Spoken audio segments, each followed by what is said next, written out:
नमस्ते प्रणाम, मैं हूँ आपकी वंदना। स्वागत करती हूँ एहसान आज की सुना रही। कैसे लगेगा कमेंट बॉक्स में बताइएगा। चैनल को सपोर्ट करिएगा, अपना ढेर सारा प्यार आशीर्वाद दीजिएगा।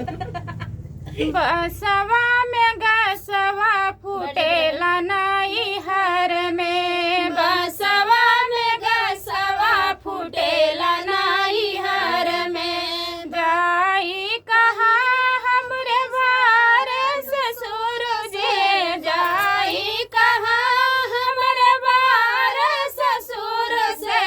जल्दी गवन लाई जाए गहन में, जल्दी गवन लाई जाए गहन में। बसवा में गसवा फूटेला नाई हर में, बसवा में गसवा फूटेला नाई हर में। जाई कहा हमरे बड़की पतोहिया से, जाई कहा हमरे बड़की पतोहिया से। 4-6 महीना गम कर नाई हर में, 4-6 महीना गम कर नाई हर में।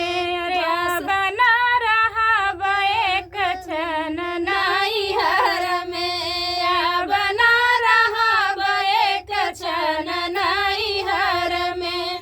बसवा में गसवा फूटेला नाई हर में, बसवा में गसवा फूटेला नाई हर में। जाई कहा हमरे बार जेठाऊ जी, जाई कहा हमरे बार जेठाऊ से।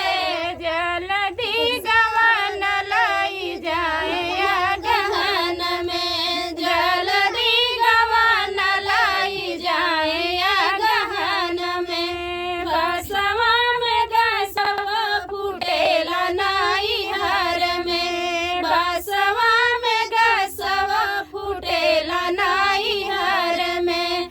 जाई कहा हमरे छटकी भैया से, जाई कहा हमरे छटकी भैया से। 4-6 महीना गम कर नाई हर में, 4-6 महीना गम कर नाई हर में।